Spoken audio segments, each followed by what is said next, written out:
মাজার জান্নাতুল বাকিতে, হযরত আলীর মাজার কুফায় নসবে, ইমাম হাসানের মাজার আছে, হযরত ইমাম হুসাইনের মাজার আছে কারবালায়। চার মাযহাবের ইমাম তাদের মাজার আছে কি নাই? চার মাযহাবের ইমামদের মাজার আছে, চার তরিকতের ইমামদের মাজার আছে কি নাই? ভারতবর্ষে যারা ইসলাম আনছে তাদের প্রত্যেকের মাজার আছে কিনা? বাংলাদেশে যারা ইসলাম আনছে তাদের প্রত্যেকের মাজার আছে কি নাই? তাহলে আমরা যার থেকে ধর্ম পাইছি, যার থেকে ইসলাম পাইছি, যার দ্বারা মুসলমান হয়েছি, তাদের সবার মাজার আছে। এইবার আপনি আসেন বিপরীত, মাজার নাই কার?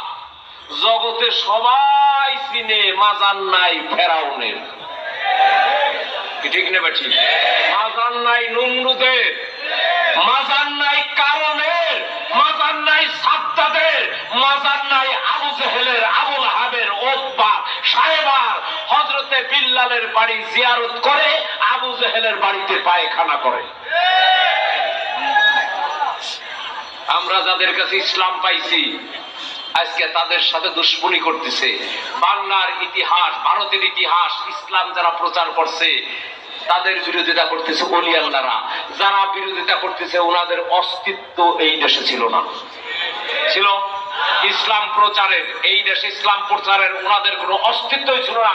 যে দলগুলি আছে এদের একটু পূর্বের ইতিহাস স্মরণ করে দেখেন, এদের জন্ম কতদিন আগে হয়েছে। আমি নাম নিব না। এই যে আমিন কওয়া, হাতুসে করায়, এই হালে এই আপদগুলি তো হালে হইল।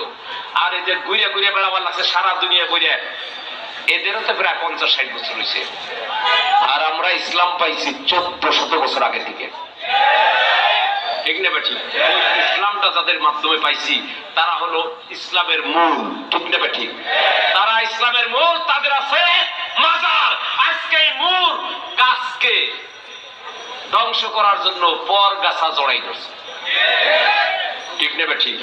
ওলি আল্লাহদের বিরোধিতা যারা করে তারা কি গাছ না, তারা হলো পর গাছা। তারা হলো পরগাছা। ইসলাম প্রচারের ভূমিকায় পৃথিবীতে এনে এদের কোন ইতিহাস নাই। যে ইতিহাস আছে সব জায়গায় ইসলাম ধ্বংসের ইতিহাস, খারেজিদের ইতিহাস, এজিদিদের ইতিহাস, ওহাবিদের ইতিহাস, ইসলাম ধ্বংসের ইতিহাস। প্রিয় ভাই, এই পরগাছা আমার বাড়িতে ফরিদপুর, আমি বাড়িতে বাগান করছি, গাছ লাগাইছি। 2-3 মাস পরে যাই দেখি গাছগুলিকে এমন ভাবে পরগাছায় লতা পাতায় জড়াই ধরছে যেটা আর উঠতে পারতেছে না। পরে পাশের বাড়ি থেকে একটা দা বা একটা বটি টুটি আইনে ওই পরগাছার একেবারে শিকড় থেকে কাটার চেষ্টা করি, ঠিক না ঠিক?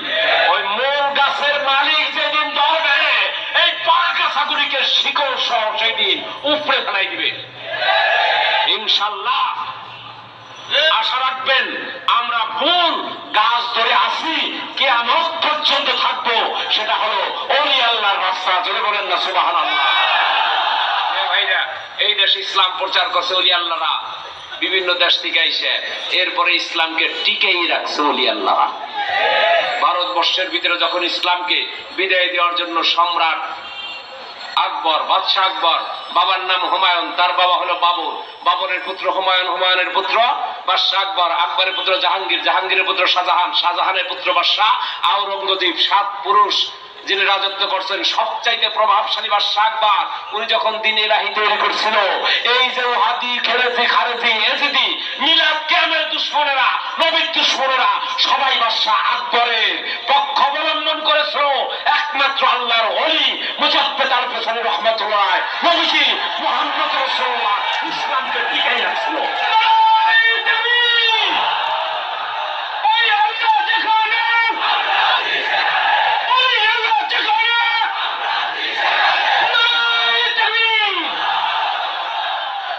ভাইরা, এই সমস্ত এই ইতিহাসগুলি পড়েন। মুজাদ্দেদ আল-ফিসানি বাদশাহ আকবরের বিপক্ষে যুদ্ধ করেছে। জিহাদ জিহাদ জিহাদ চাই, জিহাদ করে মরতে চাই, ওইভাবে না। 313 জন বদরের যুদ্ধে শহীদ করছে, তরবারির জোরে না ইমানের জোরে? 36,000 মুসলিম বাহিনী ইয়ারমুকের যুদ্ধে 3,60,000 মোকাবেলায় যুদ্ধ জয়লাভ করছে শক্তির বদৌলতে, ইমানের বদৌলতে। মুজাদ্দেদ আল পেছানি প্রতাপশালী ভারতবর্ষের আকবরের বিরুদ্ধে যুদ্ধ করেছিল মিয়াবাই রুহানি যুদ্ধ, তরবারির যুদ্ধ না। বাদশাহ আকবর যখন ওনার বিপক্ষে সৈন্য পাঠাইলেন দিনের অভিষেক অনুষ্ঠানে, সময়টা বলবো না, মুজাদ্দেদ আল পেছানি এক মুষ্টি মাটি উঠাইয়া বাদশাহ আকবরের তাঁবুর দিকে নিক্ষেপ করলেন, যেই মাটি উঠাইছিলেন মুহাম্মদ রাসূলুল্লাহ বদরের যুদ্ধের দিন। জোরে বলেন সুবহানাল্লাহ। জি, ওই মাটিতে ঝড় তুফান শুরু হইয়া বাদশাহ আকবরের তাবু ছিন্ন বিচ্ছিন্ন হইয়া দিনে ইলাহি সহ বাদশাহ আকবর দুনিয়া থেকে বিদায় নিলেন। সিংহাসনে আসলেন জাহাঙ্গীর। এই এজিদি, খারেজি, ওহাবি এই মোল্লারা জাহাঙ্গীরকে পরামর্শ দিল যে মুজাদ্দেদ আল পেছানি উনি বেদাতি, উনি শিরকি, উনি নিজেকে নবী দাবি করছেন। ইয়া ভাইরা, উনি বলছেন নবুয়তে কামালিয়াতের তরিকতের একটা স্তর আছে, এই স্তরের বর্ণনা করার পরে ওনারা এইগুলি নিয়ে বলল উনি নবী দাবি করছেন, উনি নিজেকে নবী তুল্য মনে করছেন। মুজাদ্দেদ আল পেছানিকে ডাকলো, ডাকার পরে জিজ্ঞাসা করলো, উনি বললেন যে আল্লাহ আমাকে হেফাজত করুক, আমি নবী দাবি কেন করব? আমি তো একজন নবীর সাধারণ গোলাম হইতে পারি নাই। আমি যে বর্ণনা বলছি সেটা হলো এরকম যে কখনো তো কাজের লোক, কখনো তো বাড়ির কাজের লোক মালিকের খাস কামরার ভিতরে প্রবেশ করে, করে কি করে না? আমি এইটাকে তরিকতের একটা মাকাম বর্ণনা করেছিলাম। আর এই ইয়াজিদিরা, এই ওহাবিরা এইটাকে পুঁজি করে মুজাদ্দেদ আল পেছানির বিরুদ্ধে বাদশাহ জাহাঙ্গীরের কাছে অভিযোগ করলেন। জাহাঙ্গীর বুঝতে পারে ওনাকে মুক্তি দিলেন। পরবর্তীতে বললেন সে আপনার বিরুদ্ধে বিদ্রোহ ঘোষণা করছে, তারা রাজ্যে খবর দেন, আপনার দরবারে খবর দেয় না। যখন ঢুকলেন উনি সালাম দিলেন, জাহাঙ্গীর সালামের জবাব দিলেন না, বললেন আমার দরবারে মাথা নত করে সেজদা দিতে হয়। মুজাদ্দেদ আল পেছানি বললেন এটা আল্লাহর নিষেধ, এটা আমি করতে পারি না। আর খোদাই শক্তি কোনোদিন বাতিল শক্তির কাছে মাথা নত করে না। বাতিল শক্তি মাথা নত করবে খোদাই শক্তির কাছে। মনে করে যে মাথায় ভাবে ঝুঁকাইলেই বুঝি মাথা নত হয়, সেজদা হয়, এটা না। মাথা নত কি স্যালেন্ডার করা, মাথা নত কি আপনাকে মাইনে নেওয়া। বাতিল শক্তি সঠিক শক্তির কাছে স্যালেন্ডার করার নাম হলো মাথা নত করা। এটা করতে হবে, না করলে হবে ইবলিস। মুজাদ্দেদ আল পেছানির কাছে মাথা নত করতে হবে, অর্থাৎ তাকে মাইনে নিতে হবে। বাদশাহ আকবর বাদশাহ জাহাঙ্গীর বিভিন্নভাবে বুঝাইলেন, উনি এগুলি মানলেন না। পরে জাহাঙ্গীর বললেন ওনাকে অন্য দরজা দিয়ে ভিতরে প্রবেশ করাও। জাহাঙ্গীর ওই পাশে গেলেন। যাওয়ার পরে দেখলেন মুজাদ্দেদ আল পেছানিকে যেই দরজাতে প্রবেশ করবে দরজাটা নিচু, দরজাটা ঢুকতে হলে মাথা নিচে করে ঢুকতে হবে। মিয়া ভাই, সামনে জাহাঙ্গীর, উনি চিন্তা করলেন জাহাঙ্গীরের একটা অপকৌশল যে এতে সেজদা হবে, উনি পিছন দিয়ে ভিতরে ঢুকলেন। হুজুর কথা সুবহানাল্লাহ। জাহাঙ্গীর বুঝলেন যে হ্যাঁ বিদ্রোহী, যাও কারাগারে নিক্ষেপ করো। মুজাদ্দেদ আল পেছানিকে কারাগারে নিক্ষেপ করলেন। মিয়া ভাই, কয়েকদিন পরে খবর আসলেন কারাগারের ভিতরে যত খারাপ লোক ছিল সব ভালো হয়ে গেছে। সব ভালো হয়ে গেছে। বলে তাড়াতাড়ি করে এখান থেকে পাল্টাই আর এক জায়গায় নাও। আর এক কারাগারে নিয়েছেন, ওখানকার সমস্ত খারাপ লোকগুলি ভালো হয়ে গেছে। এইভাবে একটা একটা করে কারাগার পাল্টায় আর মুজাদ্দেদ আল পেছানি সব লোকগুলিকে ওনার তরিকতে শামিল করে, রাসূলুল্লাহ সত্য তরিকায় শামিল করে। এর ভিতরে জাহাঙ্গীর স্বপ্নে দেখে, জাহাঙ্গীর তুই আমার বন্ধুরে আটকাই রাখছস। জোরে বলেন না সুবহানাল্লাহ। ভাই রাত্রিতে স্বপ্নে দেখে সকালবেলা জাহাঙ্গীর সিংহাসনে বসছে, হঠাৎ করে সিংহাসনে একটা কাপ দিয়ে জাহাঙ্গীর পড়ে গেছে। পড়ে যাওয়ার পরে অসুস্থ মেয়ে ভাই, অনেক চিকিৎসা করছে, বৈদ্য কবিরাজ ওঝা বৈদ্য ডাক্তার কোনো কিছুতে ভালো হয় না। ব্যথা যন্ত্রণা বাড়তে বাড়তে বাড়তে বাড়তে একটা পর্যায়ে স্বপ্নে দেখে জাহাঙ্গীর আমার বন্ধু যেদিন কারাগার থেকে বের হবে ওই দিন তুই মুক্তি পাবি। মুজাদ্দেদ হুজুরের কারা মুক্তি তো রোগ মুক্তি। জাহাঙ্গীর তাড়াতাড়ি করে লোক পাঠাইছে, মুজাদ্দেদ হুজুরে তাড়াতাড়ি বের করো। তো বললো যে হুজুর আপনি আসেন। বললো যে আমি বাইরে না। কেন? আমি এর ভিতরে খুব ভালো আছি। জোরে করেন না সুবহানাল্লাহ। আমি যে জন্য আইছি এই কাজটা এর ভিতরে খুব ভালোভাবে চলছে, এটা কি নেবে ঠিক, আমি বের হবো না। ওনার কাছে জাহাঙ্গীরের কাছে খবর গেল মুজাদ্দেদ হুজুর বের হবে না। জাহাঙ্গীর বলল আমার বাসে না যান, কি তাড়াতাড়ি যাও, বের করো, যা চায় তাই, যা চায় ওনাকে তাই স্বীকার করে বের করে নিয়ে আসলো। বললো হুজুর আপনি যা বলবেন। জাহাঙ্গীর সব মানছে। এইবার খোদাই শক্তির কাছে মাথা নত করছে কি করে নাই? এইটাকে বলে মাথা মাথা নত করা। মুজাদ্দেদ আল বুখারী সারেন্ডার করবে না। পৃথিবীর কোন ওলি আল্লাহ জীবন দিছে তো মাথা নত করে নাই। ভাই এবার বললো যে না আমি কিচ্ছু চাই না, শুধু ওনার বাপ এই ধর্মের ভিতরে যতগুলি নষ্ট করছিল ওইগুলিকে পুনরায় প্রতিষ্ঠা করবে। বাদশাহ আকবর যেগুলিকে ইসলাম ধর্মের মসজিদ ভাঙ্গিয়া, কতগুলি মসজিদ ভাঙ্গিয়া মন্দির করছিল, সুন্নতে খাতনা প্রথা বন্ধ করছিল, সালাম প্রথা বন্ধ করছিল, এরপরে কলেমা বালাইছিল লা ইলাহা ইল্লাল্লাহ আকবর খলিফাতুল্লাহ, এইগুলিকে পুনরায় প্রতিষ্ঠা করতে হবে। বলল সব রাজি। মুজাদ্দেদ আল ফেসানিকে বের করে নিয়ে গেলে জাহাঙ্গীরের দরবারে, জাহাঙ্গীর সিংহাসন থেকে উঠে দাঁড়ায়, মাথা নত করে কি করে না? একে সাহেব খোদাই শক্তির কাছে বাতিল শক্তি মাথা নত করবে। মাথা নত করে আইসে, জোর হাতে দাঁড়াইছে, হুজুর এই সিংহাসনের মালিক আপনি। মুজাদ্দেদ আল ফেসানি বলল জাহাঙ্গীর আমি রাজত্ব করার জন্য আসি নাই, আমি রাজত্ব করার জন্য আসি নাই। সিংহাসনে তুমি বসা থাকবা, তবে আমাকে আমার কাজ চালাই যাইতে দাও, আমাকে বাধা দিও না। সুবহানাল্লাহ। ভাই এটাকে বলে ইসলাম। ভারতবর্ষ থেকে যখন ইসলাম বিদায় নেবে, আল্লাহর ওলি মুজাদ্দেদ আল ফেসানি ইসলামকে টিকিয়ে রাখছিল এই সিনাই শক্তি দিয়া। বাংলাদেশে যখন ইসলাম প্রচার করে শাহজালাল ইয়ামানী রহমাতুল্লাহ, এই দেশের নাম ছিল গৌর রাজ্য। গৌর রাজ্যের রাজা ছিল গৌর গোবিন্দ। গৌর গোবিন্দের পক্ষে একদল লোক, শাহজালাল রহমাতুল্লাহর পক্ষের একদল লোক। মুসলমান কারা? গৌর গোবিন্দের পক্ষে যারা তারা, না শাহজালালের পক্ষের লোক যারা তারা? তাইলে ওলি আল্লাহর পক্ষে যারা তারা মুসলমান, ওলি আল্লাহর বিরোধী যারা তারা কাফের। ঠিক নেবে? ঠিক মিয়া ভাই কিভাবে এইখান দিয়ে সুরমা নদী পার হয়ে ঢুকছে সবাই জানে, যায় নামাজ বিছিয়ে।